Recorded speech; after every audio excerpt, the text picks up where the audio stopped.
Good morning, Flagler County. I'm Rich Carroll. You're listening to Flagler's Morning News on Wednesday, September 20th. We are going from 416 dwelling units to 850 possibly.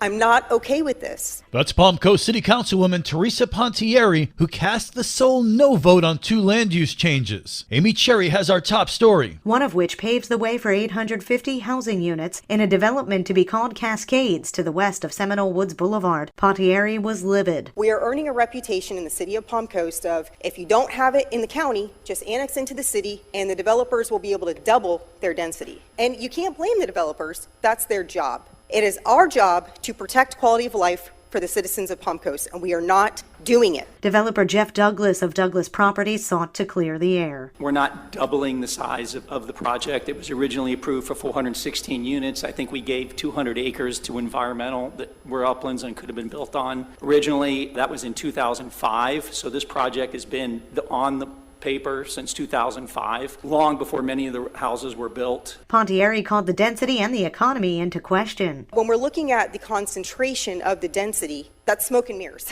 because we're talking about a 4-story building that we're putting up against homes. We have a recession coming. We know it thanks to national policy making, and we are building all these homes. We already have 15,000 that we've approved in the pipeline. Here we go, approving more. We are going to hit a recession, and I do not want to see the city of Palm Coast go through what it went through in 2007. Douglas fired back. Vote against it. I challenge you to vote against it because now you're going to have houses backed up to it. So that's the alternative. And shame on the family, shame on the working family, shame on the working person that's getting here. We have 0 vacancy in the apartment community, 0. Then the two went at it. To say that this project has been on the books for 850 units is false. It hasn't been. It is false. You're like the prosecutor that goes out and charges some kid with no money. It was 415 units. It didn't include the hook piece. It was never part of it.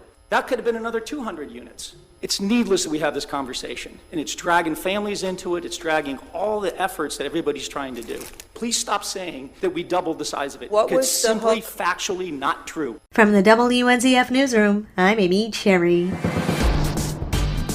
This local news is a service of Flagler County's Toyota dealer, Beaver Toyota, here to wow you. A new event will celebrate the life of one of Palm Coast Fire's finest. Firefighter paramedic Brant Gammon lived a life dedicated to service and full of bravery. His legacy is being honored by a new one-of-a-kind event, the Gammon, a unique truck relay. Palm Coast Fire Department Lieutenant Patrick Giuliano. Brant Gammon passed away on November 3rd of 2022 after a short battle with brain cancer. Brant had been a firefighter with the Palm Coast Fire Department for almost 4 years, and he had just completed paramedic school prior to getting diagnosed. And after he passed away, our Parks and Rec Department came up with a great event called Gammon Ruck, and from that, we're going to be creating the Brant Gammon Scholarship Fund. On Saturday, November 4th, teams will complete a ruck relay with 7 distance legs, traveling to each Palm Coast Fire Station for a total of 28 miles. Giuliano says the Gammon story is one of service to others. His wife Josie is a Flagler County Sheriff's Office dispatch supervisor, and his son Grant serves in the U.S. Army. For Flagler's Morning News, I'm Karen Johnson.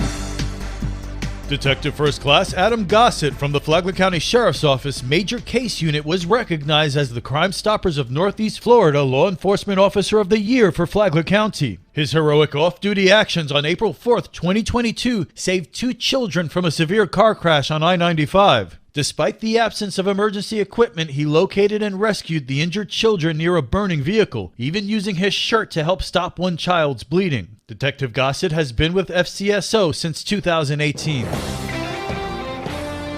Who is Dr. Renee Herron? Dr. Renee Herron heads the Road to Success program to help students in Flagler County's non-traditional high schools find their way into the world. She said that getting into the program is easy. They just need to come to the Carver Center and speak to Tahara or Brian. There's a test that they have to take to see an intake test, and that's really it. Students who've now graduated from Road to Success say that if you go through the program, you will not be judged, that everybody in the program is like family. You can listen to Flagler Health Matters on WNZF on Saturday mornings at 11:30 or on the Flagler radio app. Tomorrow, meet Brian from the WNZF Newsroom. I'm Deb Albertson.